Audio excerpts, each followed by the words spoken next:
నమస్కారం ఘంటారావానికి స్వాగతం. ముందుగా ప్రధాన అంశాలు. రాష్ట్ర ఐపీఎస్ క్యాడర్ సంఖ్యను పెంచిన కేంద్రం 144 నుంచి 174కు పెంచుతూ గెజెట్ విడుదల.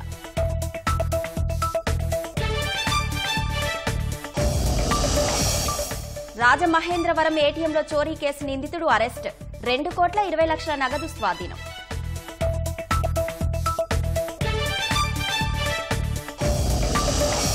మదనపల్లె ఘటనపై కొనసాగుతున్న దర్యాప్తు. పెద్దిరెడ్డి అనుచరుల కోసం ముమ్మర గాలింపు.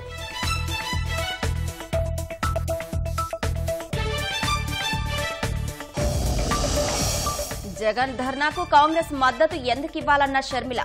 ఉనికి కోసమే ఢిల్లీలో కపట నాటకాలంటూ ధ్వజం.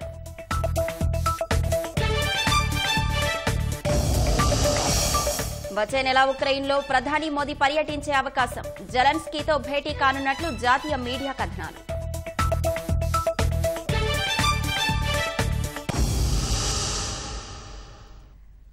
మదనపల్లె ఫైళ్ల దహనం ఘటనపై విచారణలో పురోగతి వివరాలను మా ప్రతినిధి నారాయణప్పని అడిగి తెలుసుకుందాం. నారాయణప్ప, ఫైళ్ల దగ్ధం ఘటన విచారణ తాజా వివరాలేంటి?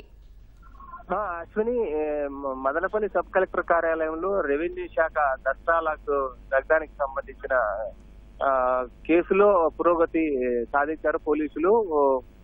ప్రమాదం జరిగిన ఫైలు దగ్ధమైన రోజు ప్రమాదంగా భావించారు, కానీ ఆ తర్వాత దాని వెనకాల కుట్ర కోణం ఉందని చెప్పి ప్రాథమికంగా నిర్ధారణకు వచ్చిన పోలీసులు ఆ కోణంలో దర్యాప్తు చేపట్టడంతో మొత్తం మూలాలన్నీ గతంలో ప్రభుత్వంలో ఉన్న వైకాపా నాయకులకు సంబంధించిన మూలాలు బయటపడుతున్నాయి. ప్రధానంగా మాజీ మంత్రి పెద్దిరెడ్డి రామచంద్రారెడ్డి కుమారుడు పెద్దిరెడ్డి అనుచరులందరినీ పలువురిని అదుపులోకి తీసుకోవడం పాటు మరికొంతమందిని విచారిస్తున్నారు.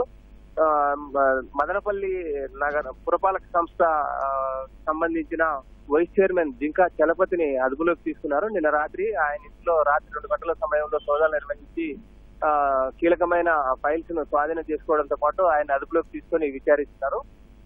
ప్రమాదం జరిగిన రోజే రెవెన్యూ అధికారులు మురళిని, అదే విధంగా ఆర్డీఓ పనిచేసిన గతంలో ఆర్డీఓకి పనిచేసిన మురళిని, అదే ప్రస్తుతం ప్రమాదం జరిగే సమయంలో ఆర్డీఓకి పనిచేసిన హరిప్రసాద్ ఇద్దరిని అదుపులోకి తీసుకుని విచారిస్తున్నారు. ఇప్పటికీ వారు పోలీసులు అదుపులోనే ఉన్నారు. అదే విధంగా సబ్ కలెక్టర్ కార్యాలయంలో పనిచేస్తున్న గౌతమ్ తేజ అనే వ్యక్తిని అదుపులోకి తీసుకుని విచారించడంతో గతంలో అధికారంలో ఉన్న వైకాపా నాయకులకు సంబంధించిన మూలాలన్నీ వెలుగులోకి వస్తాయి. అందులో భాగంగానే మాజీ మంత్రి పెద్దిరెడ్డి రామచంద్రారెడ్డి ప్రధాన అనుచరుడు మాధవరెడ్డికి సంబంధించి అతని ఇంట్లో సోదాలు నిర్వహించారు. అతను ముందే సమాచారం తెలుసుకుని పారిపోవడంతో అతని కోసం గాలింపు చర్యలు చేపట్టారు. అతని ఇంట్లో సోదాలు చేయడంతో కొన్ని కీలకమైన ఫైళ్లు లభ్యమయ్యాయి. అదే విధంగా మదనపల్లి మున్సిపాలిటీకి సంబంధించి మున్సిపల్ చైర్మన్ కు సంబంధించిన కీలకమైన వ్యక్తులను ఒక వ్యక్తిని అదుపులోకి తీసుకుని విచారించడంతో అతని ద్వారా ఈ municipality vice chairman Jinka Chalapathi కావచ్చు, అదే విధంగా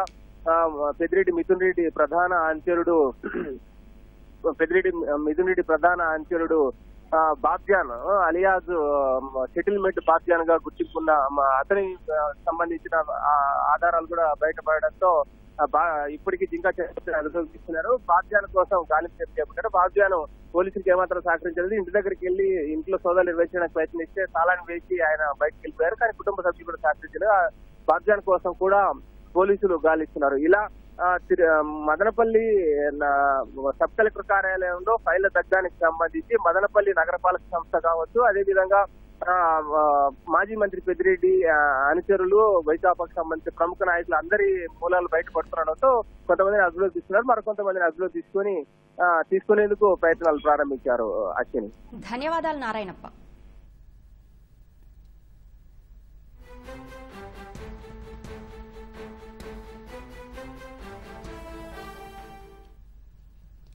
విజయవాడ నుంచి అన్ని నగరాలకు త్వరలోనే ఎయిర్ కనెక్టివిటీ రానుందని ఎంపీ కేశినేని చిన్ని తెలిపారు. ఇందుకు అనుగుణంగా కొత్త టెర్మినల్ ఏడాదిలోపే అందుబాటులోకి రానుందన్నారు. 5 నెలల్లోనే విజయవాడ పశ్చిమ బైపాస్ ప్రజలకు అందుబాటులోకి రానుందన్నారు.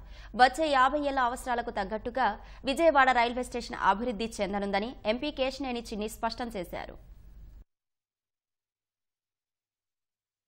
విజయవాడ ప్రాంతంలో నేషనల్ హైవేస్లో నిన్న కూడా గడ్కరీ గారికి వెళ్ళి ఇవాళ విజయవాడకి అత్యంత భయంకరమైన ట్రాఫిక్ సమస్య అయిన మెడికల్ కాలేజీ నుంచి నిడమానూరు వరకు 6 కిలోమీటర్ల ఫ్లైఓవర్, 4 లేన్ల ఫ్లైఓవర్ అర్జెంటుగా శాంక్షన్ చేయమని కోరడం జరిగింది. వారు కూడా 1 నెలలో దీన్ని మొత్తం డిపిఆర్ క్లోజ్ చేసి పరిష్కరిస్తాం, తప్పకుండా కొనసాగిస్తామని చెప్పారు.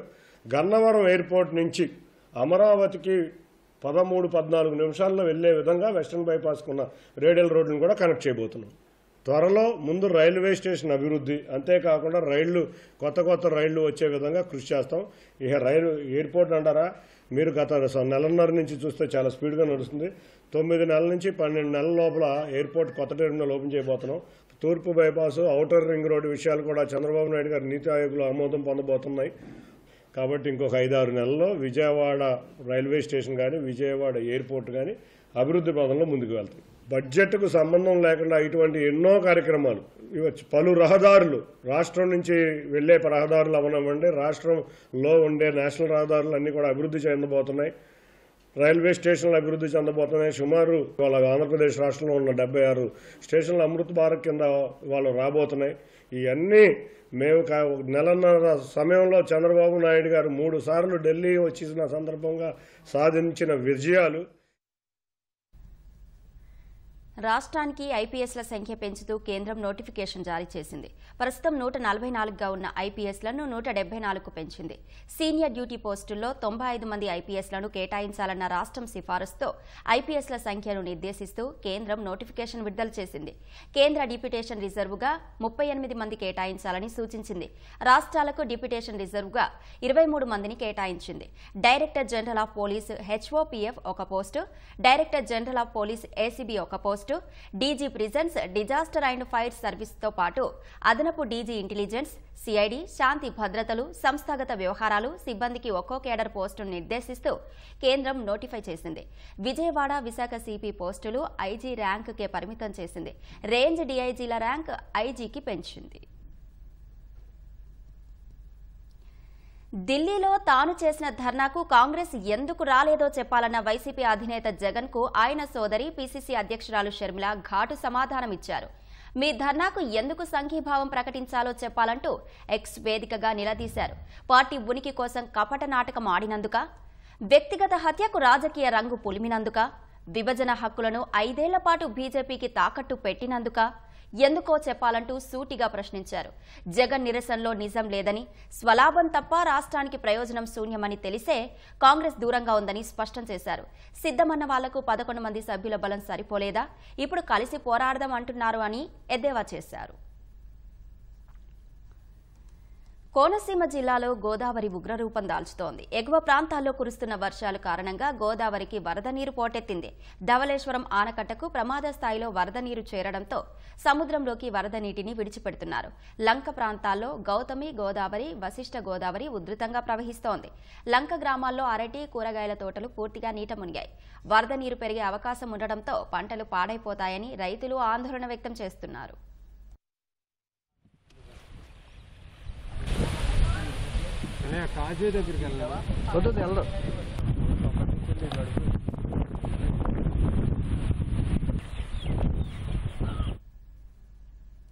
గోదావరి వరదలతో బాహ్య ప్రపంచంతో సంబంధాలు తెగిపోయిన లంక గ్రామాల ప్రజలు దుర్భర జీవితం గడుపుతున్నారు. అంబేద్కర్ కోనసీమ జిల్లా ఉడుముడి లంక గ్రామంలో తాజాగా ఇలాంటి హృదయ విదారక ఘటన వెలుగు చూసింది. ఉడుముడి లంకకు చెందిన జేమ్స్ అనే వ్యక్తికి వెన్నునొప్పి రావడంతో నిలబడలేని పరిస్థితి ఏర్పడింది. గ్రామం గోదావరి మధ్యలో ఉండటం, నది ఉధృతంగా ప్రవహిస్తుండటంతో ఆయన్ని ఆసుపత్రికి తరలించేందుకు కుటుంబ సభ్యులు అవస్థలు పడ్డారు. మంచంపై జేమ్స్ ను పడుకోబెట్టి 4 వ్యక్తులు ఉడుముడి లంక నుంచి గోదావరి రేవు వరకు తీసుకొచ్చారు. అక్కడి నుంచి అమలాపురంలోని ప్రైవేటు ఆసుపత్రికి తరలించారు. ఆయన్ని ఆసుపత్రికి తరలించే క్రమంలో పడరాని పాట్లు పడ్డారు.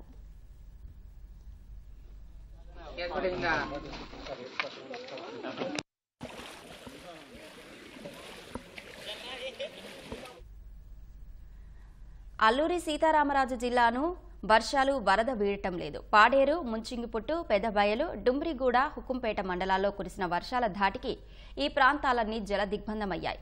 మారుమూల ప్రాంతాలకు రాకపోకలు స్తంభించాయి. 10 రోజులుగా ప్రాథమిక పాఠశాలలకు సెలవులు కొనసాగుతున్నాయి. చాలా చోట్ల ఉధృతంగా ప్రవహిస్తున్న నదులు, వాగులను ప్రమాదకరంగా దాటుతూ ప్రజలు అవసరాలు తీర్చుకుంటున్నారు. జి మాడుగుల మండలం రాసవీధి వద్ద కల్వట్టు కొట్టుకుపోవడంతో ఓ జీపు దిగబడిపోయింది. ముంచింగిపుట్టు మండలం లక్ష్మీపురం వెళ్లే మార్గంలో కోడాపుట్టు వాగు ఉధృతంగా ప్రవహిస్తుండటంతో బైకుకు కర్రలు కట్టి మోసుకెళ్లారు. ఆసుపత్రిలో మృతి చెందిన వృద్ధుడి మృతదేహాన్ని డుమ్రిగూడ మండలం సేలంగొంది తీసుకెళ్లేందుకు ప్రమాదకరంగా ప్రవహిస్తున్న గెడ్డె దాటుతూ తీసుకెళ్లడం హృదయ విదారకంగా నిలిచింది. వర్షాలతో ఏజెన్సీ వ్యాప్తంగా రాకపోకలకు తీవ్ర అంతరాయం ఏర్పడింది. నిత్యావసరాల కోసం ప్రజలు అవస్థలు పడుతున్నారు. సమీప దుకాణాలు, వారపు సంతలకు వెళ్లే అవకాశం కూడా లేకుండా పోయింది. కర్నూలు జిల్లా సుంకేశ్ల జలాశయం నుంచి దిగువకు వరద నీరు విడుదల చేశారు. ఎగువ ప్రాంతాల్లో కురుస్తున్న వర్షాలతో తుంగభద్ర జలాశయం నుంచి భారీగా వరద నీరు సుంకేశ్ల జలాశయానికి చేరింది. డ్యాంకి వచ్చే నీటి ఇన్ఫ్లో 82,000 కాగా అవుట్ఫ్లో 73,000గా అధికారులు తెలిపారు. 20 గేట్లు ఎత్తి కేసీ కాల్వకు 1,500 క్యూసెక్ల నీటిని వదిలారు.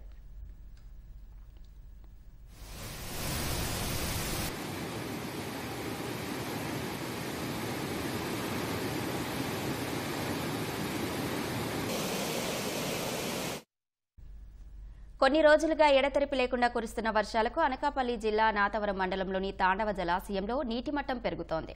పూర్తిస్థాయి నీటిమట్టం 380 అడుగులు కాగా ప్రస్తుతం 372 అడుగులకు చేరుకున్నట్లు అధికారులు తెలిపారు. ఈ ఏడాది ఖరీఫ్కు సంబంధించి వచ్చే నెల మొదటి వారంలో నీరు విడుదల చేయడానికి సన్నాహాలు చేస్తున్న క్రమంలో ప్రస్తుతం ఉన్న నీరు 60 రోజులకు సరిపోతుందని జలవనరుల శాఖ అధికారులు అంచనా వేస్తున్నారు. అందుకు తగ్గట్లుగానే ఉమ్మడి విశాఖ, తూర్పుగోదావరి జిల్లాలో సుమారు 53 ఎకరాలకు నీరు అందించేందుకు ఏర్పాట్లు చేస్తున్నారు. మత్తుకు బానిసలైన యువ దంపతులు ఓ యువతిని గంజాయి ఊబిలోకి దించి అత్యాచారానికి పాల్పడిన ఘటన తిరుపతి జిల్లాలో కలకలం రేపింది. కర్నూలు జిల్లాకు చెందిన యువతి తిరుపతి పద్మావతి మహిళా విశ్వవిద్యాలయంలో LLB కోర్సులో చేరారు. వసతి గృహంలో ఉన్న సమయంలో తిరుపతి పుదిపట్లలో నివాసముంటున్న సహచర విద్యార్థిని సదాశివం ప్రణవకృష్ణతో స్నేహం ఏర్పడింది. తరచూ ఆమె ఇంటికి వెళ్లే క్రమంలో ఆమె భర్త కృష్ణకిషోర్ రెడ్డితో పరిచయమైంది. అతడు SVU న్యాయ కళాశాలలో LLB చివరి ఏడాది చదువుతున్నాడు. గంజాయికి బానిసలైన దంపతులిద్దరూ యువతికి మత్తు అలవాటు చేశారు. యువతి మైకంలో ఉన్నప్పుడు కృష్ణకిషోర్ రెడ్డి అత్యాచారానికి పాల్పడ్డాడు. ఆ దృశ్యాలను అతని భార్య చిత్రీకరించి యువతిని బెదిరిస్తూ బంగారు నగలు తీసుకున్నారు. చివరకు నిందితురాలు ప్రణవకృష్ణ ఆ ఫోటోలు, వీడియోలను బాధిత యువతి సోదరుడితో పాటు ఆమెకు కాబోయే భర్తకు పంపి డబ్బులు డిమాండ్ చేశారు. బాధిత కుటుంబ సభ్యులు ఈ నెల 25న తిరుపతి పోలీసులను ఆశ్రయించారు. కేసు నమోదు చేసిన పోలీసులు నిందితులిద్దరిని అరెస్టు చేశారు. ఈ క్రమంలో కృష్ణకిషోర్ రెడ్డి, ప్రణవకృష్ణను ఆయా యూనివర్సిటీలు సస్పెండ్ చేశాయి.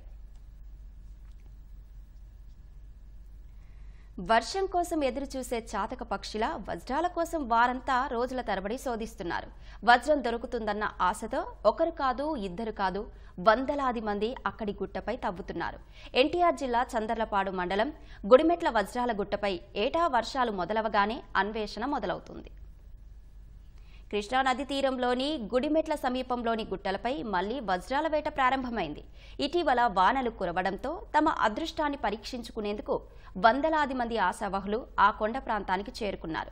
స్థానికులతో పాటు ఖమ్మం, పల్నాడు, గుంటూరు, నల్గొండ, ఎన్టీఆర్ జిల్లాల నుంచి భారీగా జనం తరలివచ్చి వజ్రాలను అన్వేషిస్తున్నారు. వర్షాలకు భూమి పైపొర కొట్టుకుపోయి రాళ్లు బయటపడతాయని, వజ్రాల వేటకు ఇది అనుకూలంగా ఉంటుందని చెబుతున్నారు. రోజుల తరబడి అక్కడే ఉంటూ అణువణువు శోధిస్తూ మెరిసే రాళ్లను సేకరించి దాచుకుంటున్నామని తెలిపారు.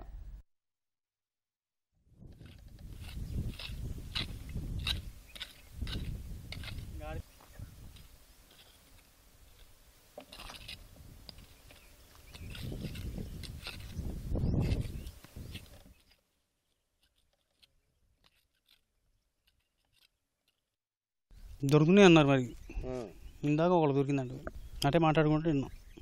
దొరికితే ఆశపడి అతను నా చెట్టుకో 4-5 ఉన్నారు, తోముకున్నారు. మధ్య నుంచి చుట్టుపక్కలంతా ఊళ్ళో నుంచి అందరూ వస్తున్నారు.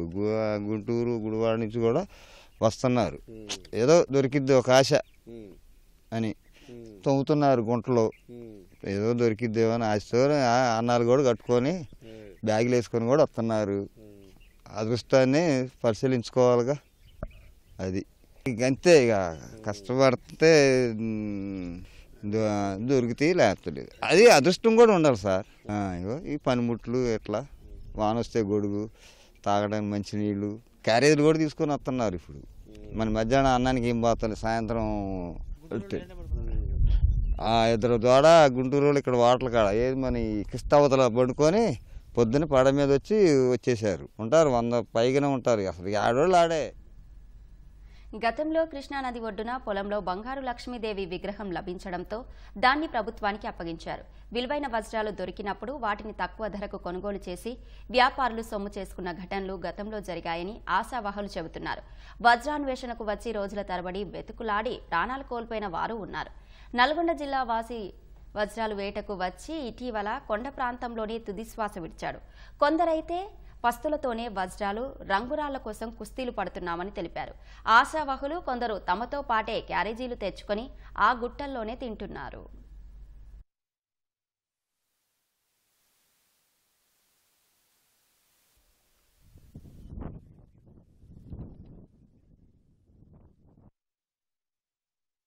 ఈ 3 రోజులు తిరుగుతున్నాం. ఉపయోగం లేదు. మామూలుగా అయితే కష్టపడుతున్నాం. ఎన్నో చూస్తాం, ఇంకో 4 రోజులు చూస్తాం. ఏం లేదు, పొద్దున్న టిఫిన్ చేసి వచ్చాం, ఇంకంతే. ఏం లేదు. ఇక వర్షమైన ఉంటామే, ఇంక సాయంత్రం ఒకసారి వెళ్ళటమే. ఆశ దొరికిద్దని ఆ శివాయి మీద భారం వేసాం. అది దొరికినాయి అంటున్నారు, మేము చూడాల ఆపల ట్రై చేస్తున్నాం. ఏమో దేవుడి దయ, అది మన చేతిలో ఏముంది. ఇక్కడ గుడిమెట్ల అని వజ్రాలని యూట్యూబ్లలో వాటిలో చూసి వచ్చినాం మేము. ఇక్కడికి వచ్చేసరికి ఏం దొరకట్లేదు. నేను బానకాల నుంచి నేను ఒక్కడనే వచ్చా. రంగురాళ్ళు ఏమీ లేవు. ఇంకా అవి దొరికినాయి రంగురాళ్ళు అనుకుంటున్నారు, కానీ వాళ్ళు చూపిస్తేనే ఇవి కావంటున్నారు. ఇంకా వేస్ట్, ఇంకా చూసుకోవటం అని తిరిగిపోవటం. కృష్ణానదికి అవతల ఉన్న గుంటూరు, పల్నాడు జిల్లాల నుంచి పడవలపై వజ్రాల వేటకు వెళ్తున్నారు. వజ్రాల సంగతి దేవుడెరుగు, కనీసం రంగురాళ్లు దొరికినా చాలని ఆశావహులు చెబుతున్నారు. ఏపీ, తెలంగాణ, కర్ణాటక రాష్ట్రాలను కలుపుతూ కొత్తగా జాతీయ రహదారి నిర్మించాలని కేంద్ర ప్రభుత్వం నిర్ణయించింది. హైదరాబాద్, బెంగళూరు మధ్య ప్రస్తుతం ఉన్న 4 వరుసల హైవేకు అదనంగా నూతన రహదారిని నిర్మించాలని కేంద్ర రవాణా, జాతీయ రహదారుల శాఖ నిర్ణయించింది. Master plan for national highways vision 2047లో ఈ రహదారిని నిర్మించేందుకు ప్రణాళిక రూపొందించింది. భవిష్యత్తులో ట్రాఫిక్ అవసరాల కోసం ఈ జాతీయ రహదారి అందుబాటులోకి రానుంది. నాగ్పూర్, హైదరాబాద్, బెంగళూరు నగరాల మధ్య రాకపోకల్ని మరింతగా పెంచాలని కేంద్ర ప్రభుత్వం 2 ఏళ్ల కిందట నిర్ణయించింది.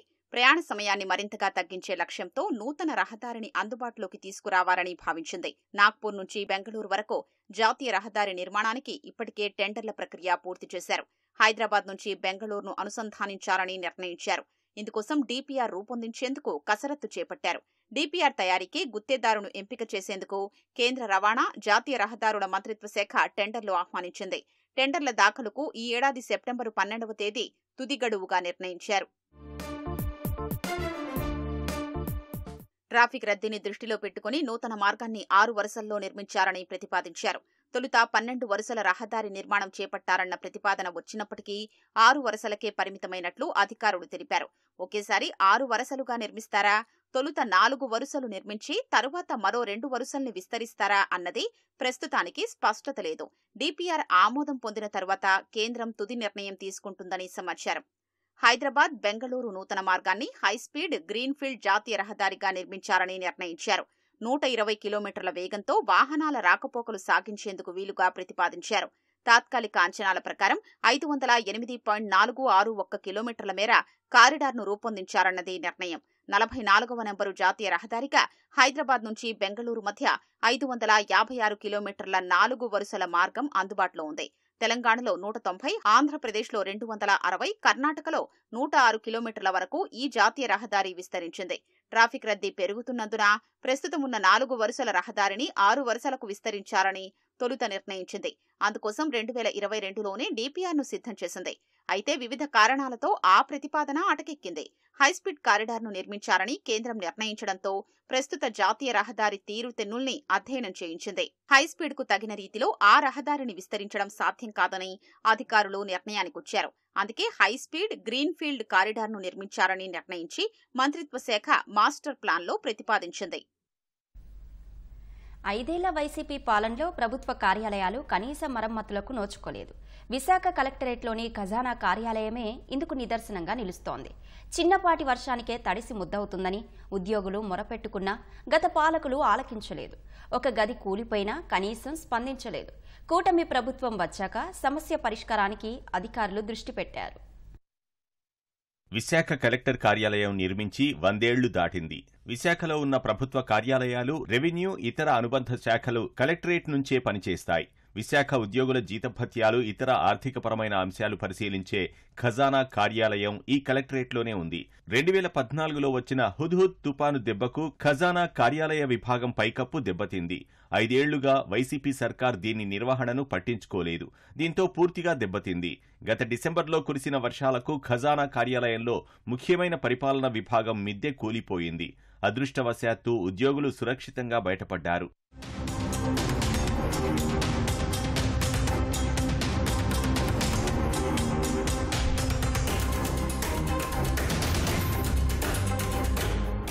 చిన్నపాటి వర్షానికే ఖజానా కార్యాలయంలోకి నీరు చేరి ఉద్యోగులు పడరాని పాట్లు పడుతున్నారు. పూర్తిగా దెబ్బతిన్న కార్యాలయంలో బిక్కుబిక్కుమంటూ పనిచేస్తున్నామని ఉద్యోగులు ఆవేదన వ్యక్తం చేశారు. షాక్ కొడుతుందేమో అని భయం పడుతుందండి. ఆల్రెడీ నా కంప్యూటర్ కూడా ఈ వీక్ లో ఉన్న వర్షాలు పాడైపోయిందండి. ల్యాప్టాప్ అడిగి తెచ్చుకొని మేము చేస్తున్నామండి. ఇంట్లోది కానీ లేకపోతే ఎవరో ఒకరిని హెల్ప్ తీసుకొని చేస్తున్నామండి. డిపార్ట్మెంట్ వాళ్ళు అందరూ వచ్చి నవ్వుతుంటే మాకు సిగ్గు అనిపిస్తుందండి అసలు చెప్పాలంటే. ఎందువల్లంటే ఇక్కడి నుంచే వాళ్ళకి వెళ్తూ ఉంటుంది. అన్ని డిపార్ట్మెంట్లకి శాలరీస్ వెళ్తూ ఉంటాయండి. శాలరీ టైంలోనే వస్తారండి వాళ్ళు. ఆ శాలరీ టైంలో వచ్చినా సరే వాళ్ళు కూర్చోడానికి కూడా పాపం వాళ్ళకి ప్లేస్ లేదండి, ఇబ్బంది పడుతున్నారంట. సిస్టమ్స్ పోతున్నాయి, అన్ని పోతుంటాయి. ఇక్కడ కొంచెం ఈ వాష్రూమ్స్ కి దానికి ఇబ్బందిగా ఉంది. కలెక్టరేట్ లో ఉన్న వాష్రూమ్స్ యూజ్ చేసుకుంటున్నాం. సౌకర్యాలు అంటే అమ్మాయిలు కొంచెం ఇబ్బంది. డిసెంబర్లో వర్షాలు వచ్చాయి. డిసెంబర్లో వర్షాలు వచ్చినప్పుడు మేము లోపల ఉంటుండగానే మొత్తం అంతా ఒక పక్క అంతా పడిపోయింది కంప్లీట్గా. ఇంకా పడిపోతున్న టైంలో మా వాళ్ళు ఇలా బయటికి లాగేశారు అనమాట. భయంగానే ఉంటుంది సార్ ఇవన్నీ. ఇప్పుడు కూలిపోద్దో కూడా తెలియని పరిస్థితుల్లో ఉన్నాయండి. అప్పుడైనా ప్రాణ నష్టం కూడా జరుగుతుందేమో కూడా భయంగానే ఉంది సార్ ఇప్పుడు డ్యూటీ చేయాలంటే. వచ్చి తాళాలన్నీ తీసేటప్పుడు కరెంట్ వేసేటప్పుడు ఒకసారి షాక్ కొట్టింది. అలా షాక్ కొట్టేస్తున్నాయండి. అన్ని ఇబ్బందులనే ఉన్నాయి. వర్షంలో అలా గత్తర్లోనే భోజనం చేస్తాం. ఎప్పుడు కరెంట్ షాక్ కొడుతుందో భయం. మొన్న స్విచ్ ఆన్ చేసి సిపి మీద చేయి పెట్టగానే షాక్ కొట్టింది. చాలా ఇబ్బంది పడుతున్నాం అండి. దాన్ని క్లోజ్ చేసుకుని వెళ్తాం అన్నీ, లేకపోతే మొత్తం తడిచిపోతుంది. ఖజానా కార్యాలయం పరిస్థితి మీద కలెక్టర్ హరేంధీర్ ప్రసాద్ దృష్టి పెట్టారు.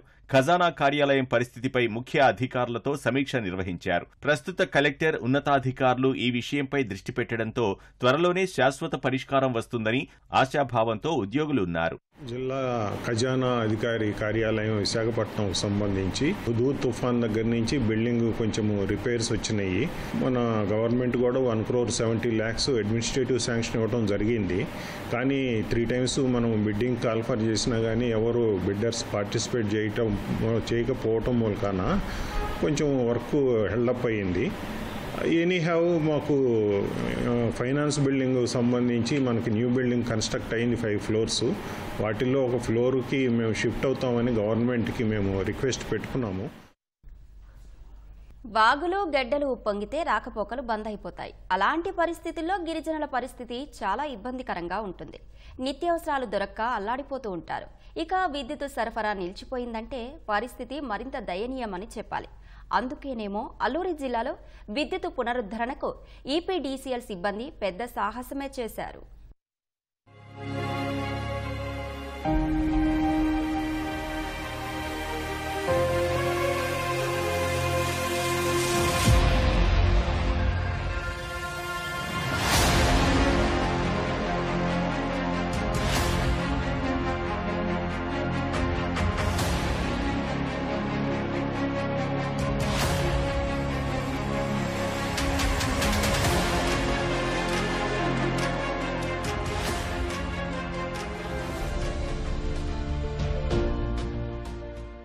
చూశారుగా, వరదల సమయంలో అత్యవసర సేవలందించే ప్రభుత్వ సిబ్బంది సాహస ప్రయాణం.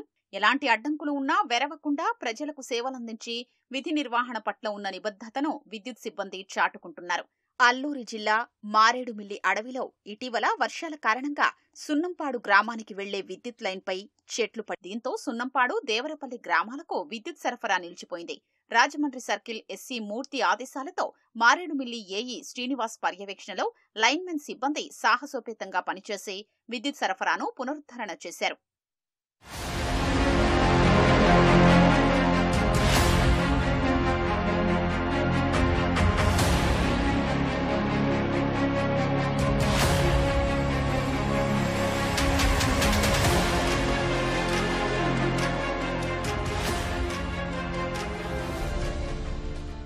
ఈ మార్గంలో పెద్ద కొండవాగు ఉధృతంగా ప్రవహిస్తోంది. దీనిపై వంతెన లేకపోవడంతో వాగు దాటడం ప్రమాదకరంగా మారింది. అయినప్పటికీ లైన్మెన్లు రామయ్య, నీలన్న దొర విధి నిర్వహణే ధ్యేయంగా వాగుపై అటూ ఇటూ ఉన్న చెట్లకు తాళ్లు కట్టించారు. ప్రమాదకర పరిస్థితుల్లో తాడుపై నడుస్తూ వాగు దాటారు. విద్యుత్ లైన్కు మరమ్మతు చేసి సరఫరా పునరుద్ధరించారు. సాహసం చేసి విద్యుత్ సరఫరాను పునరుద్ధరించిన లైన్మెన్ సిబ్బందిని రాజమండ్రి సర్కిల్ ఎస్సీ మూర్తి అభినందించారు. గత 5 ఏళ్లలో వైసీపీ పాలకులు టిట్కో ఇళ్లపై దృష్టి పెట్టలేదు. రాష్ట్రంలో ఎన్డీఏ కూటమి అధికారంలోకి రావడంతో టిట్కో గృహాల లబ్ధిదారుల్లో ఆశలు చిగురించాయి. కొత్త ప్రభుత్వమైనా తమ సమస్య పరిష్కరిస్తుందని లబ్ధిదారులు గంపడాశలు పెట్టుకున్నారు. విజయవాడ పరిధిలోని వేలాది మంది పేదలకు జక్కంపూడి, షాబాద ప్రాంతాల్లో 2018లో అప్పటి టీడీపీ ప్రభుత్వ హయాంలో టిడ్కో ఇళ్లు కేటాయించారు. మొదటి విడతగా ఆ ప్రాంతంలో 10,000 మందికి గృహాలను ఇవ్వాలని లక్ష్యంగా నిర్ణయించారు. 8,000 మందికి అప్పట్లోనే ఇళ్ల కేటాయింపులు చేశారు. వీటిలో 2,500 గృహాల నిర్మాణాలను ప్రారంభించారు. కొన్ని గృహాలను 70% మేర పూర్తి చేశారు. తర్వాత వైకాపా పాలనలో అడుగు ముందుకు పడలేదు. పిచ్చి మొక్కలు విపరీతంగా పెరిగిపోయాయి. అనేక గృహాల వద్ద పైపు లైన్లు పగిలిపోయాయి. టైల్స్ విరిగిపోయాయి. కొన్ని చోట్ల తలుపులు, కిటికీలు దొంగలు పట్టుకుపోయారు. టిడ్కో గృహాలను పూర్తి చేసి అప్పగిస్తామని గృహ నిర్మాణ శాఖ అధికారులు పలుమార్లు హామీ ఇచ్చినా ఆచరణకు నోచుకోలేదు.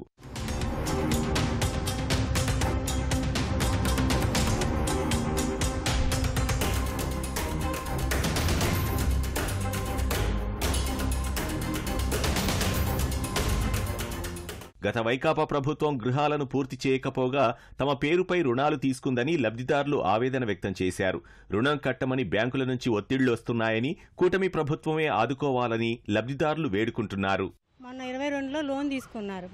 మా పట్టాలు తీసేసుకొని 3,60,000 తీసుకున్నారు. నాకు ఫోన్లు చేస్తున్నారు. చేసి మీరు ఎప్పుడు కడతారండి అది అడిగారు. నేను బ్యాంకులో అంతకుముందు డబ్బులు ఉండే 4,800 కట్ చేసుకున్నారండి వడ్డీ కింద. మళ్ళీ అడుగుతున్నారు. మాకు హౌస్ ఇచ్చిన దగ్గర నుంచి మేము ఇంట్రెస్ట్ కడతామండి, ఈఎంఐలు కూడా కట్టుకుంటాము. ఇప్పుడు మేము అద్దెలు కట్టుకోమంటారా, మీకు ఈఎంఐలు కట్టమంటారా, మేము ఇబ్బంది పడుతున్నాం అని చెప్పారు. మీ సివిల్ కోర్ పడిపోతుందండి, ఇట్లాగా మళ్ళీ ఆలోచించుకోండి అని చెప్పారు. మేము తొందరగా మాకు ఇల్లు ఇవ్వండి, 2018 నుంచి ఎదురు చూస్తున్నాము. ఉగాదికి ఇస్తాం, డిసెంబర్కి ఇస్తామని చెప్పి అబద్ధాలు చెప్పి ఎంత ఎదురు చూసామంటే ఈ ఉగాదికి వస్తుంది, ఈ డిసెంబర్లో వస్తుందని ఎంతో ఎదురు చూసాం. ఆ ఇల్లు అనేది ఇవ్వలేదు మాకు. మా ఇంటికి కనీసం సింగిల్ రూపీ కూడా ఖర్చు పెట్టి అక్కడ ఇంత పని చేయలేదండి. అక్కడ పని చేసి ఉంటే కదా మీరు ఆ లోన్ తీసుకున్నారు. మనిషికి 3,60,000 ఏదంటే 1,000 మంది అండి. 1,000 మంది తీసుకున్నప్పుడు అన్ని డబ్బులు ఏమైనాయి? మా ఇళ్ళకి ఖర్చు పెట్టాలి కదా. ఖర్చు పెట్టినప్పుడు మీరు ఎందుకు తీసుకోవాలి? మా పేర్ల మీద లోన్లు ఎందుకు తీసుకోవాలి గవర్నమెంట్? ఆ లోన్లు వడ్డీలు పడిపోతున్నాయి అంట. మేము ఎలా కడతామండి ఆ వడ్డీలు? తెచ్చుకొని ఏ పూటకి ఆ పూట తినేవాళ్ళం. వడ్డీలే కట్టుకుంటామా, ఇంటదిలే కట్టుకుంటామా? ఇల్లు ఇవ్వలేదని ఇన్ని సంవత్సరాల నుంచి ఏడుస్తున్నాం. మాకెంత ఇబ్బంది అండి అది. ఈ ప్రభుత్వం మాకు ఇవ్వాలని, ఇస్తుందని నమ్మకం ఉంది, కానీ త్వరగా ఇవ్వాలని కోరుకుంటున్నామండి. ఇళ్ల రిపేరు పేరుతో గత ప్రభుత్వం చేసినటువంటి నిర్వాహకం ఏంటంటే 3,50,000 రూపాయలు రుణం తీసుకుంది ఈ లబ్ధిదారుల పేరు మీద. ఆ డబ్బులు ఏమైనాయో తెలియదు, కానీ బ్యాంక్ వాడు మాత్రం నోటీసులు ఇస్తా ఉన్నాడు వీళ్ళకి, మీరు కడతారా లేదా అని చెప్పారండి. వాళ్ళ ఇల్లు గృహప్రవేశం చేసిన 3 మాసాల తర్వాతనే వాళ్ళ దగ్గర నుంచి డబ్బులకి వసూలు చేయాలి తప్ప, రుణానికి వసూలు చేయాలి తప్ప మామూలు పద్ధతుల్లో బ్యాంకు నోటీసులు ఇవ్వడం అనేది కరెక్ట్ కాదని చెప్పనేటువంటిది ఈ సందర్భంగా తెలియజేస్తా ఉన్నాం. టిడ్కో గృహాలపై కూటమి ప్రభుత్వం స్పష్టమైన కార్యాచరణ అమలు చేయాలని లబ్ధిదారులు కోరుతున్నారు.